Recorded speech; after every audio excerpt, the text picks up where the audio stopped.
I'm Delaney Ashford, and 5 years ago, my family called me a nobody over dinner.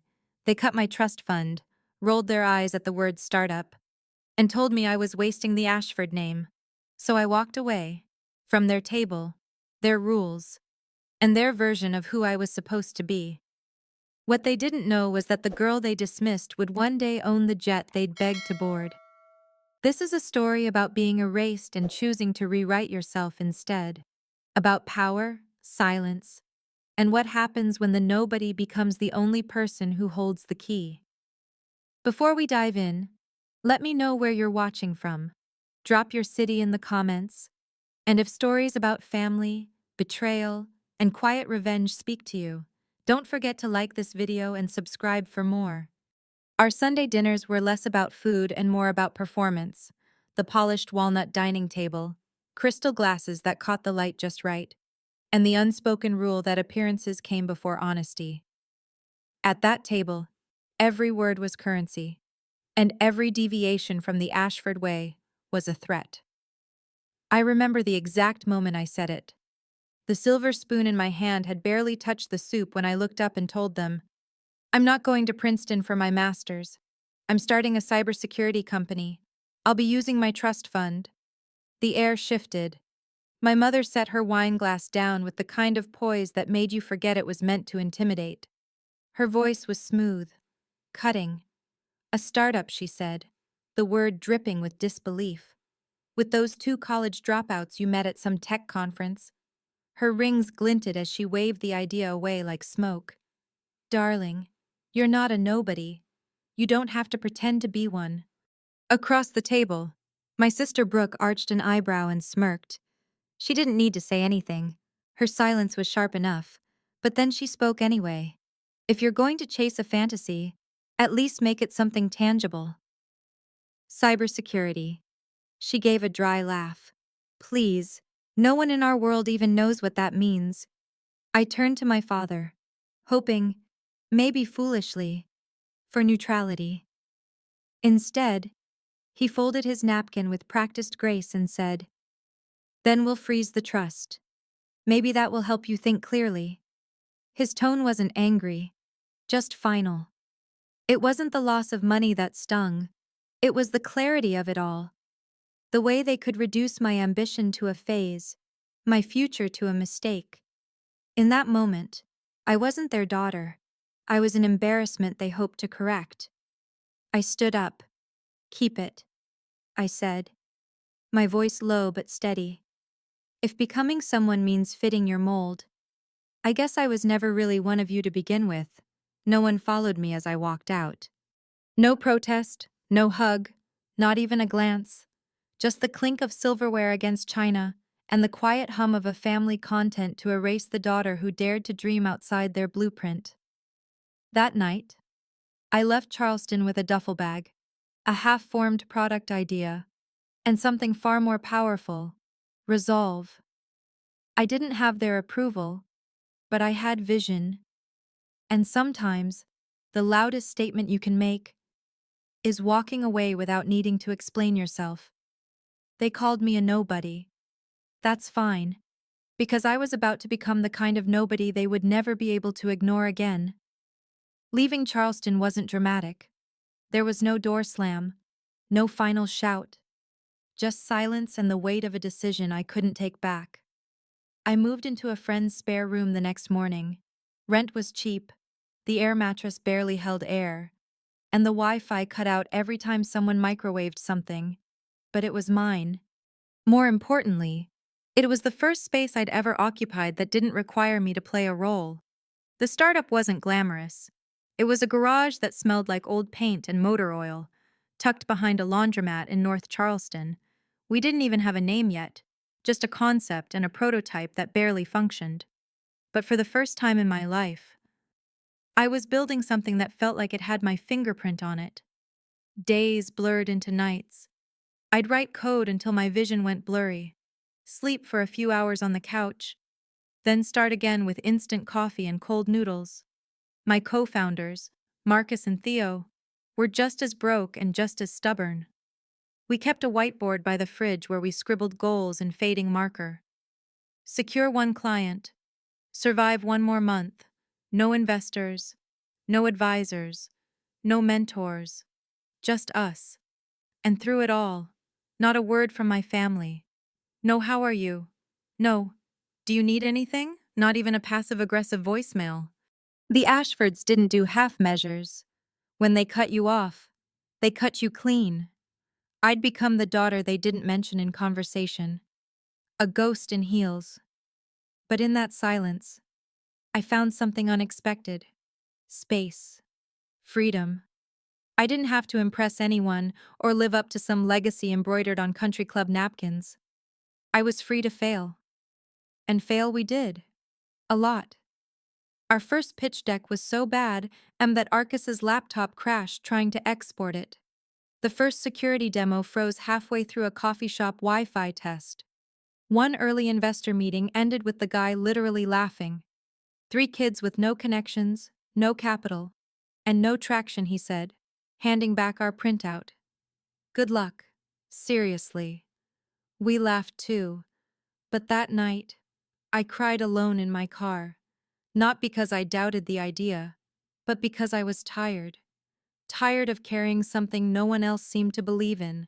Not my family, not the investors, sometimes not even myself. Still, I got up the next morning and did it again. That's the thing they never tell you about building something from nothing. It doesn't happen in applause or headlines. It happens in silence, in bad takeout containers and error messages, and the 3 seconds of joy when a line of code finally works. There was one night I remember vividly. It was 2 a.m., and the heater had given out again.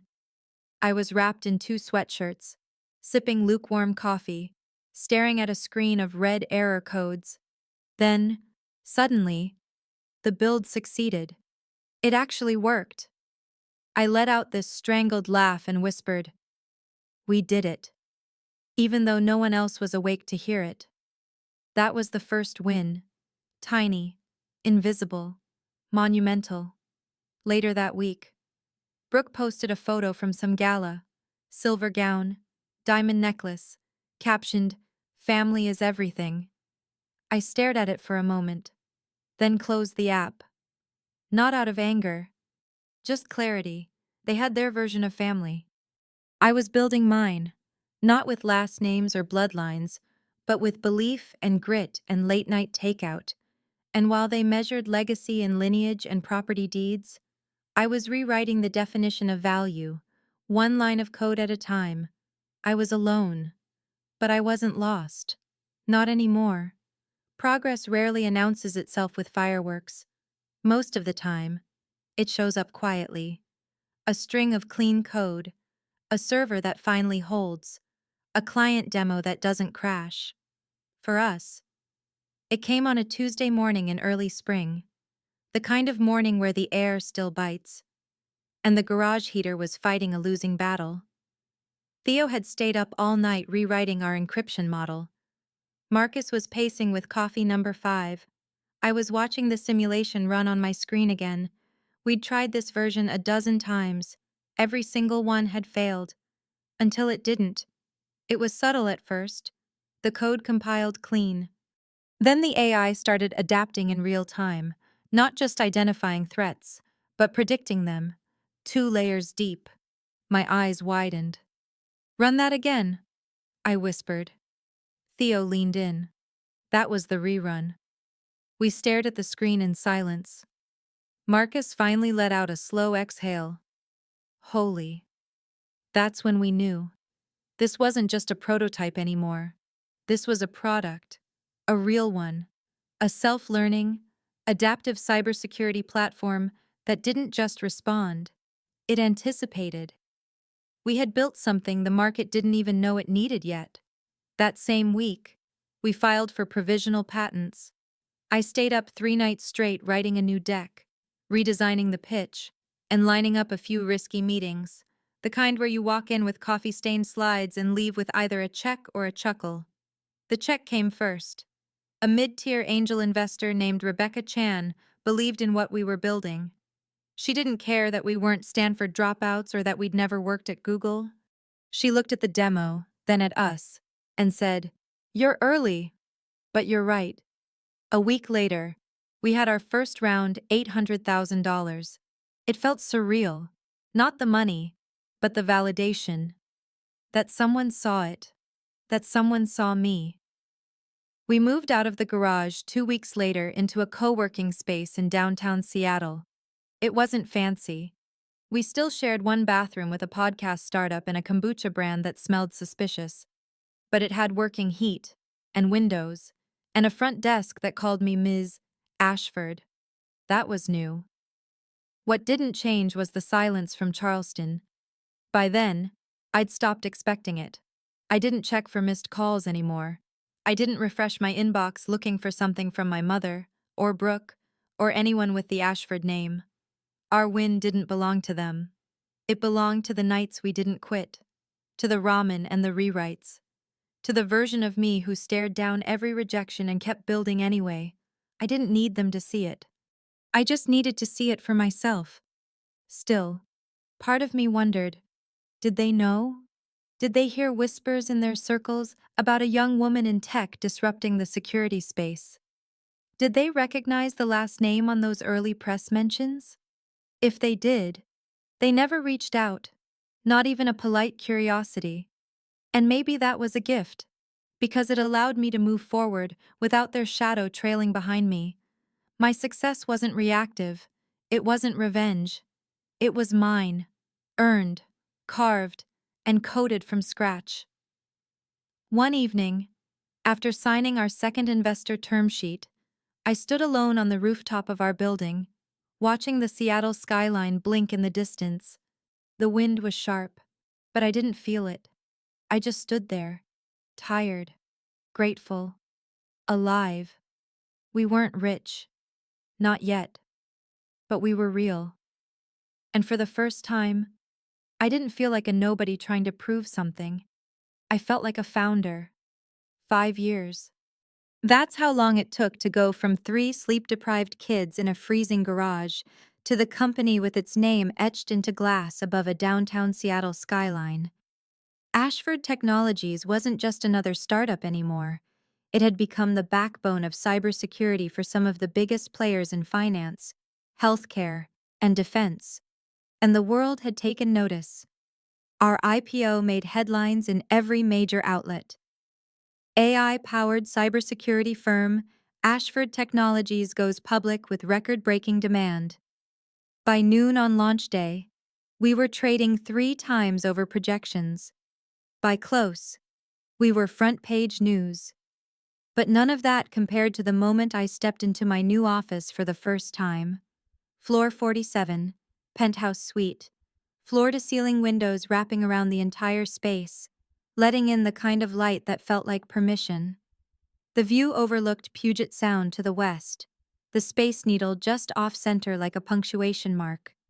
But the real view, the one that mattered, was internal. It was the version of me reflected in the glass.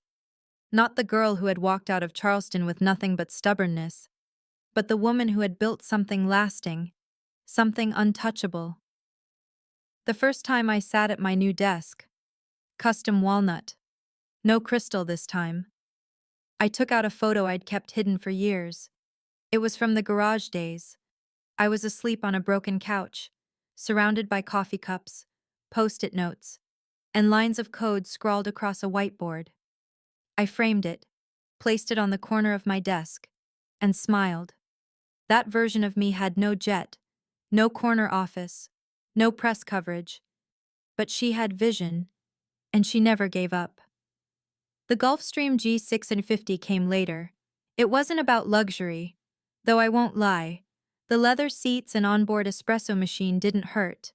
It was about time, control, the freedom to be anywhere in the world at a moment's notice.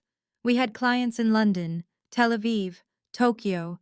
The jet made it possible. Efficient, strategic. My assistant Maya kept everything running like clockwork. Investor calls, media requests, government briefings. They all flowed through her, and through me. I was no longer explaining cybersecurity to blank stares. Now, world leaders were asking for my insight. Venture capital firms sent gifts just for a meeting. Every CEO in tech knew my name, the same name my own family once erased from their conversations. But I still hadn't heard from them.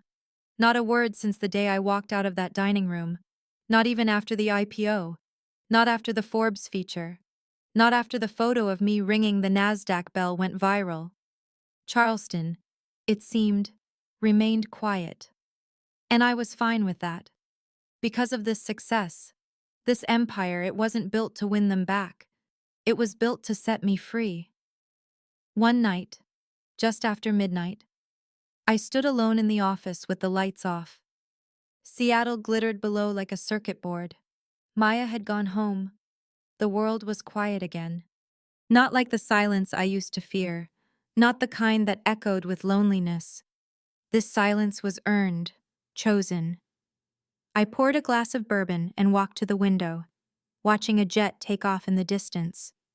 For a moment, I thought about Charleston, about that table, about the girl they said would never be anything. Then I raised the glass in her honor.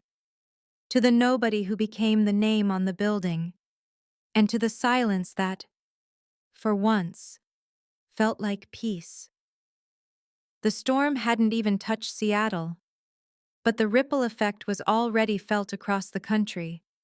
Air traffic chaos, delayed connections, canceled charter flights, and somewhere in the middle of that mess, the Ashford family, stranded at Charleston International. I was in my office, reviewing the final agenda for the Ashford Foundation Gala, when Maya knocked softly on the glass wall. "There's a situation you should probably be aware of," she said. Her voice carried that professional calm she used when something amusing was about to unfold. I looked up. "Go on. Your family. They're stuck in Charleston. Apparently, the storm on the East Coast has grounded all private aviation out of the region. Commercial flights are booked solid because of the Tech North Summit." Of course they were. The gala was tomorrow night.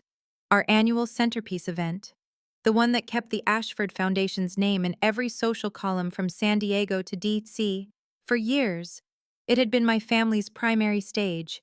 Champagne, speeches, strategic donations, staged photos, the illusion of legacy, preserved in cocktail dresses. But this year was different. This year, I was delivering the keynote, not as an Ashford daughter, as the founder of Ashford Technologies, the sponsor, the host, and the headliner. My phone buzzed. "Brooke, 6 missed calls." Then a text. "Maddie, please. We know you have the jet. Can we use it? It's a family emergency." Family emergency? I almost laughed. A moment later, another message came through.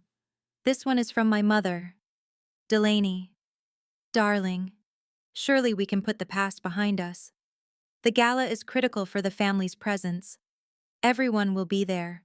The senator's wife, the governor, the press."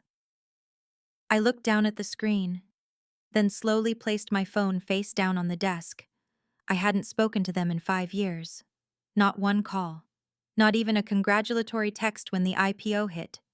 And now, the only thing standing between them and public embarrassment was me. I turned to the window. My Gulfstream was already fueled and ready, scheduled for an early morning departure to Seattle. Not because I needed the jet. I could have flown commercial with priority boarding and more legroom than anyone deserved. But it wasn't about comfort anymore. It was about what the jet represented. Freedom, timing, power. "Maya," I said, still facing the glass. "Send the car to the hangar. I'll be flying out earlier than planned." She paused. "And your family?" I let that question sit in the air, just long enough for it to sting. Then I picked up my phone, opened my mother's message, and typed exactly 9 words. "Nobody's don't owns planes. Enjoy the terminal." I didn't press send. Not yet.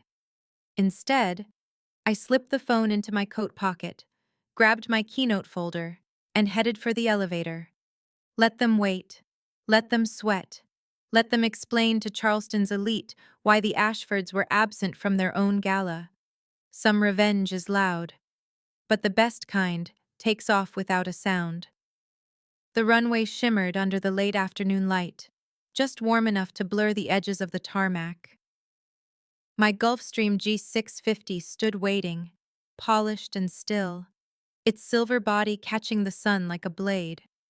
From the private hangar lounge, I could see the tail, clean, minimalist, with the Ashford Technologies logo etched just beneath the serial number. Maya walked beside me, clipboard in hand. The flight teams prepped and cleared, wheels up in 15. I nodded, adjusting the lapel of my navy blazer, the same one I planned to wear on stage tomorrow night. Did you notify the tower? She gave a small smile. Just now. Your jet is the last one cleared before lockdown. I said nothing. I didn't have to. The plan was already in motion, not out of cruelty, but out of clarity. I wasn't going to deny them. I wasn't going to argue, block, or lecture. That would suggest I still needed something from them. Attention, approval, acknowledgement. I didn't, so I let the silence do the work. They would see the jet take off. They would feel the absence not as rejection, but revelation. A moment that quietly and completely confirmed just how little control they had over the person they once tried to rewrite. Somewhere across the tarmac, in the chaos of the commercial terminal, I knew my mother was pacing, probably in heels too high for stress. Brooke was likely on her third call to a charter service, trying to convince someone, anyone, that the Ashfords couldn't possibly wait. That social stature had to mean something. That money solved everything. But not today. Today, money can't buy access. Not to this seat. Not to me. I boarded without a word, the cabin cool and hushed. A single folder sat waiting on the leather table, my keynote address, printed and marked with notes from an early morning rewrite. As I buckled in, Maya leaned into the doorway. Any last-minute changes? I shook my head. Let's go. She gave the signal. A moment later, the door sealed shut with a soft hiss, and the engines began to hum. I imagined them standing behind the thick airport glass, just close enough to see the tail number, just far enough to know they weren't getting on. The engines roared, the jet rolled forward, and then we lifted. Charleston fell away beneath us in slow, quiet descent. Mansions, oak trees, expectations, all growing smaller by the second. I pulled out my phone. No signal now, but the notifications still lit up the screen. 10 missed calls, 4 voicemails, a flood of texts, all unsent, unopened. Not because I was angry, but because there was nothing left to answer. Sometimes the most powerful thing you can say is nothing at all. Not no, not never, just gone. From the window, I could still see the curve of the coastline, and for a moment, I imagined their faces turned toward the sky, watching the jet disappear into the clouds, watching the person they once called nobody take flight, not in defiance, but in absolute peace. Let them remember the sound of my departure. Let that silence ring louder than any apology they never gave. Let them feel what it's like to be left behind. By the time my jet touched down in Seattle, the tremors had already begun. Quiet at first, a few murmurs among journalists, confused texts between attendees, but by nightfall, the whispers had become headlines. Where are the Ashfords missing in action at their own gala? Legacy on hold. Absence of founding family sparks. Speculation. Ashford Technologies, CEO stuns at gala. While family is nowhere to be found, it was the kind of attention my family had always craved, just not like this. I arrived at the venue hours ahead of the gala, the Grand Meridian, wrapped in velvet drapes and violet lighting, buzzed with anticipation. Maya walked beside me, phone in hand, whispering logistics as we moved through the back entrance. I nodded where needed. my mind already deep in the speech I was about to give. But even through the preparations, I could feel the air shifting. Reporters circled the lobby, confused but hungry. The Ashford Foundation Gala had always been a tightly choreographed performance, and the absence of its lead cast had thrown everything off balance. Donors asked questions, publicists fumbled for answers. One of the senator's aides approached Maya and asked, sotto voce, "Is Mrs. Ashford all right? Is there a scandal?" We didn't respond. The doors opened promptly at 7. Over 400 guests, cameras, press badges, velvet gowns, and black ties filled the ballroom like clockwork. But the Ashfords' reserved table sat untouched, a floral arrangement in the center, perfectly arranged, quietly marked a void no one could ignore. I took the stage just before dessert. The lights dimmed. The spotlight found me. And the applause that followed wasn't polite. It was thunderous. For 10 minutes, I spoke about the future, about data security, digital freedom, and I that defends not just assets, but lives. I introduced our new initiative, Ashford Shield, a groundbreaking protocol that would reshape the way industries think about protection. The room leaned forward as I spoke. Not one person checked their phone. When I finished, the standing ovation didn't just last, it surged. The press surged forward. Investors scribbled notes. Half the room rose to shake my hand before I even left the stage. And still, the Ashfords were absent. Somewhere in Charleston. I imagined my mother refreshing the live stream, watching the event she once ruled unfold without her. I pictured Brooke fuming in the quiet corner of a hotel bar, surrounded by missed calls and reputation managers scrambling to patch a ship already sinking. The fallout was swift. Old friends began to distance themselves. Society writers questioned everything: the integrity of the foundation, the leadership, the whispers of internal tensions that had gone from gossip to gospel. One journalist put it best. The Ashford name used to command respect. Last night, it begged for explanation. That was the moment everything turned. I didn't need to retaliate. I didn't have to post a single word. All I had to do was stand in my truth and let the silence around them fill the space where their power used to be. The irony was sharp. They had once taught me that image was everything, that appearances defined influence. But now, in their absence, the truth had a voice, and that voice belonged to me. Later that night, Maya entered my suite holding her phone. "They're calling again," she said. "All of them." I looked out over the Seattle skyline, lights reflecting off the bay like stars scattered upside down. Let them. Because sometimes, falling from grace doesn't come with a crash. Sometimes, it comes with an empty table, and the sound of someone else's name being cheered where yours used to be. The Tech North Summit wasn't just a conference. It was the stage where industries reshaped themselves, where innovation didn't just get noticed, it got funded, acquired, and worshipped. And this year, the closing keynote belonged to me, Delaney Ashford. Once the disappointment of Charleston, now, the last speaker on the most watched tech event of the decade. The ballroom was vast, with gold-accented walls, massive screens, and camera crews stationed at every angle, seats packed with global executives, federal tech advisors, venture capital firms, and 100 different live feeds beaming my face to news outlets, trading floors, and home offices worldwide. One of those screens, I knew, was playing in the Ashford family home. They couldn't be here, not after the gala fiasco, not after the press started calling it the night the Ashfords vanished. But silence wasn't protection anymore, not when their absence had become its own headline. So they watched, just like everyone else, powerless to shape the story. And I was the story. Maya stood beside the backstage curtain, earpiece in, eyes calm but burning. "You're up in 60 seconds.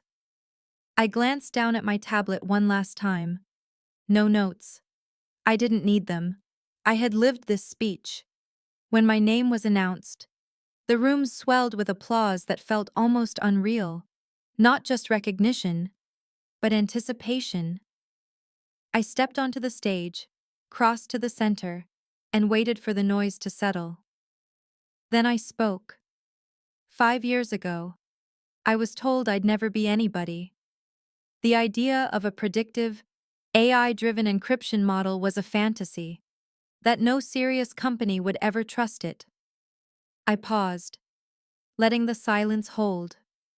Today, I'm here to introduce Ashford Quantum, the world's first real-time quantum encryption framework. It doesn't just defend your data, it redefines how it moves, how it breathes, how it survives in a world changing faster than we can code. As I continued, slides moved behind me, threat simulations, response times, global partnerships already signed in advance. Every word had been measured, every demo timed to precision. I wasn't just unveiling a product, I was drawing the future in real time. When I reached the final reveal, I didn't raise my voice. I let the math speak for itself. This morning, Ashford Technologies finalized a federal defense contract valued at $1.2 billion, and our stock, which opened at $78, is now trending at $241. The room didn't just applaud, they rose. A standing ovation that echoed like a wave across the ballroom, through the live streams, and into whatever pristine Charleston living room my family was frozen inside. I could picture it vividly, my mother on the couch, clutching pearls that weren't metaphorical, Brooke with her phone in hand, scrolling fast, jaw set in disbelief, and my father, silent, for once, not out of pride but because there were no words to contain the damage. CNBC flashed an alert within minutes. Ashford Quantum sends tech stocks, soaring. Wall Street calls. Delaney Ashford, the next Steve Jobs. I walked off stage, not with a smile, but with clarity. I hadn't just arrived. I had replaced the very legacy they thought I'd tarnish. Later that evening, Maya walked into my suite, holding her tablet. "The family's been trying to reach you again," she said gently. "Your mother left a voicemail. Your father sent an email. Brooke posted an apology online." I said nothing. The sky outside had turned soft orange. Seattle's skyline glowed like circuitry, connected, alive. And somewhere across the country, the Ashfords sat in their silence, forced to witness everything they said I'd never become. I didn't need to respond. I didn't need to remind them. The world had already done that for me. And this time, no one was calling me a nobody. The morning after Tech North felt different, not loud, not euphoric, but still. Like the sky itself was holding its breath. I was sitting by the window in my hotel suite, coffee in hand, overlooking a Seattle skyline washed in fog. My inbox had tripled overnight. Media requests, invitations, the acquisition offers I had no interest in. But beneath all that, buried deep in the noise, were the messages I knew were coming. From Mom Delaney. "Sweetheart, we watched everything. You were magnificent. I'm sorry we didn't see it sooner. Please call." From Dad. "We misjudged. That much is clear. Let's fix this. Let's bring you home." From Brooke Maddie. "This is insane. You're literally the most powerful person in tech right now. Look, I'm sorry. We were all wrong. Can we talk?" There were more voicemails from cousins. A forwarded apology letter that Brooke had sent to the Charleston Herald. Screenshots of friends trying to reconnect on LinkedIn. People who hadn't spoken my name in half a decade, suddenly remembering we used to share a last name. They were everywhere now, spilling into my world with promises and praise, trying to rewrite the silence with flattery, like they could close the gap with words they'd never spoken when it mattered most. But here's the thing about silence: once it teaches you how to live without someone, it also teaches you how to live without needing them. Maya knocked softly on the doorframe, tablet in hand. Your father's lawyer called. He says the family is offering board seats, naming rights, and full public acknowledgement. He used the word reconciliation 3 times. I turned back to the window. The jet trails in the sky had started to fade. Do they think I want a seat at their table? I asked quietly. She didn't answer. She didn't have to. That table, that life, had never been built for me. Not when I was dreaming differently. Not when I asked questions that didn't fit into polite society. Not when I dared to become more than the daughter they could control. They weren't offering a relationship, they were offering control, wrapped in apology, dressed as redemption. I picked up my phone, scrolled past the messages, opened one, the first one, from Mom. My thumb hovered over the keyboard. I thought about 5 years of birthdays missed, holidays skipped, silence that screamed louder than any insult. And I typed, I don't want anything from you. I never did. I just wanted you to believe in me when no one else would. Then I deleted it. Not out of pettiness, out of peace. Some things don't need to be said anymore, especially when your life has already answered for you. Maya looked at me. What should I tell them? Tell them I'm busy, I said, building something real. Because now, I understood. Forgiveness doesn't always require reunion, and trust, once broken, it isn't repaired with grand gestures. It's earned, quietly, over time, without expectations. They could say all the right things now. But the truth, I wasn't waiting to hear it anymore. I had already moved on. The invitation arrived on thick cream cardstock, just like always, hand-lettered, wax-sealed. A performance dressed as tradition.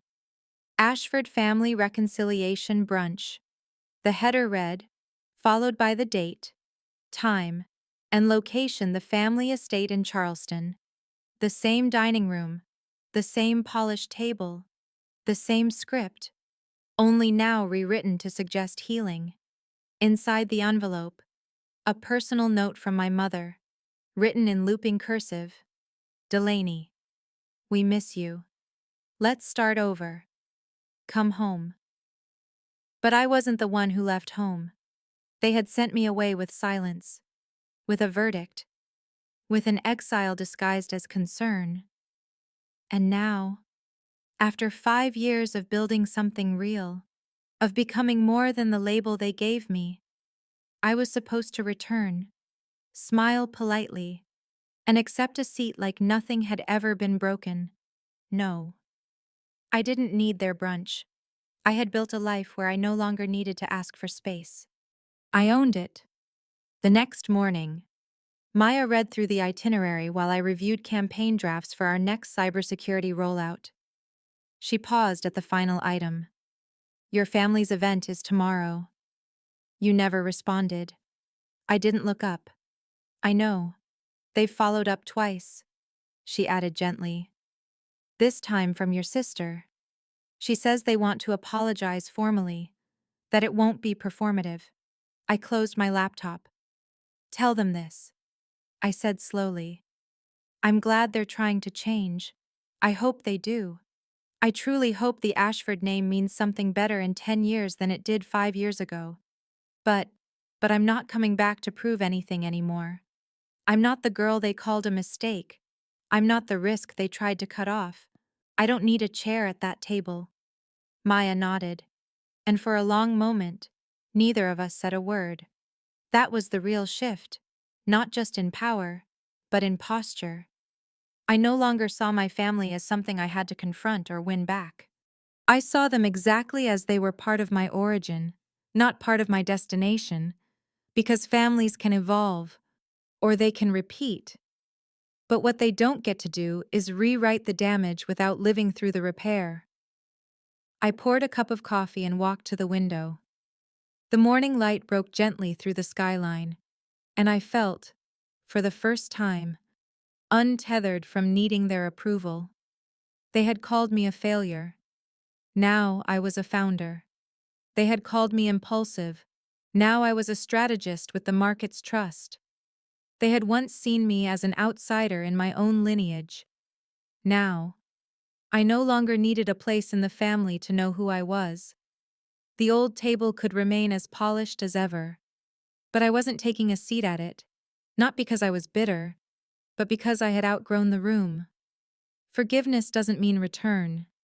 Growth doesn't require proximity. And sometimes, love means letting a door stay closed, not in anger, but in truth. They could have their brunch. I had my boundaries. And for once, I wasn't asking anyone to understand. I was just holding my place, my space. Without compromise, they didn't send another invitation.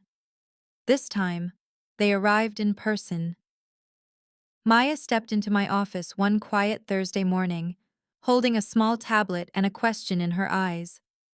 "Your mother and Brooke are downstairs. No appointment. They flew in last night. Commercial." I looked up. Slowly. "Commercial." She nodded. "No entourage. No handlers. Just them." I closed the document I was reviewing, a draft of our newest AI integrated security suite, and set my coffee down. Send them up. Minutes later, the glass doors opened, and for the first time in 5 years, my mother stepped into my space. She looked smaller than I remembered, not diminished exactly, but stripped of armor. Her pearl necklace was still there, but the posture was different. Brooke followed closely, dressed sharp as ever, but with a hesitance she never used to show.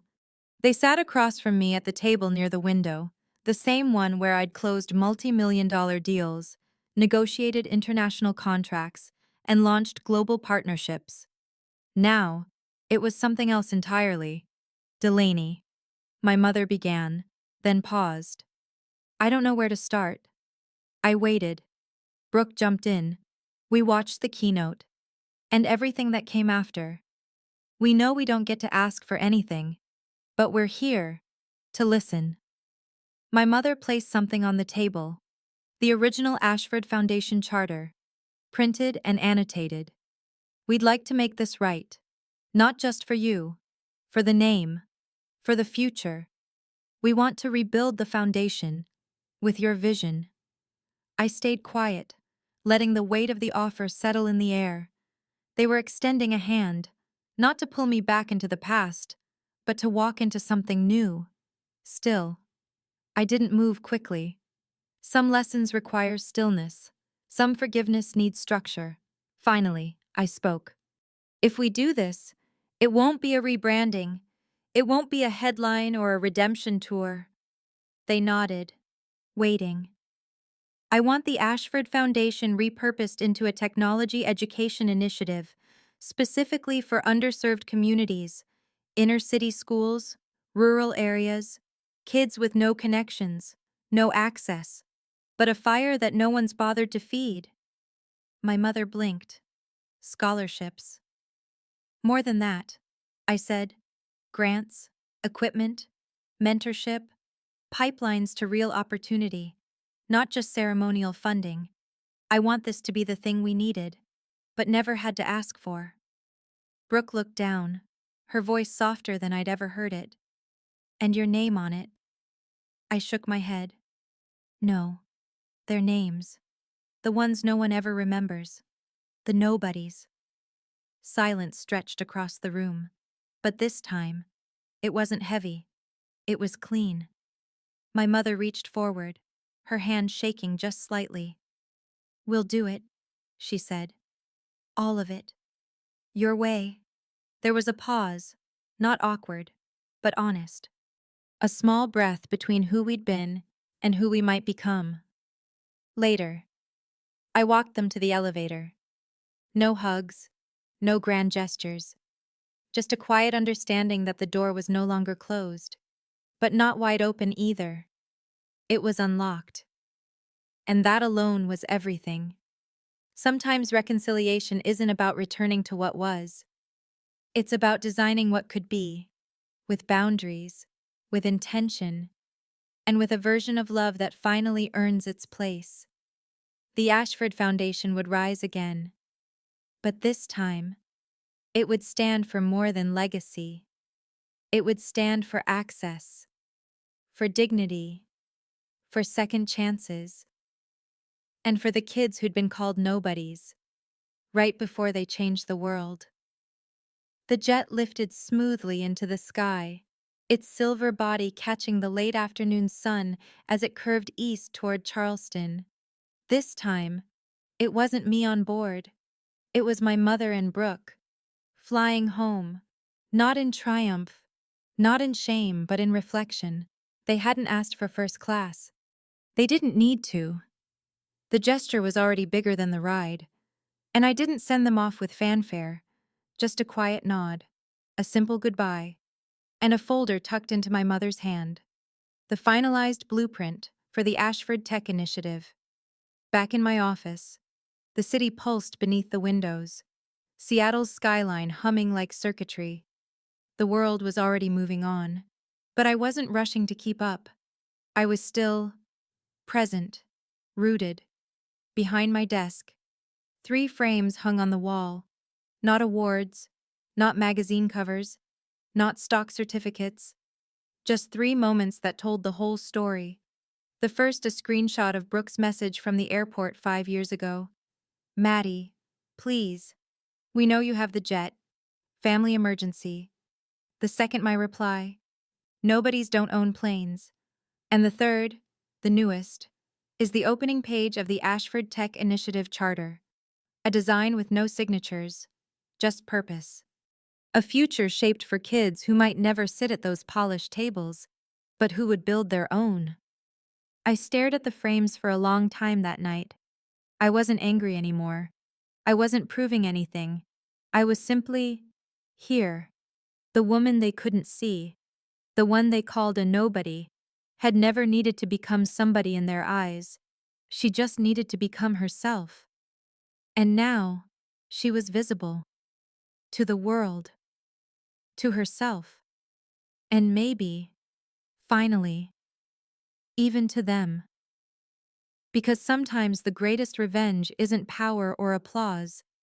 It's presence. Unapologetic. Unshakable. And undeniable. If this story stayed with you, share your thoughts in the comments. And if you believe in stories where quiet strength changes everything, don't forget to like, subscribe, and stick around.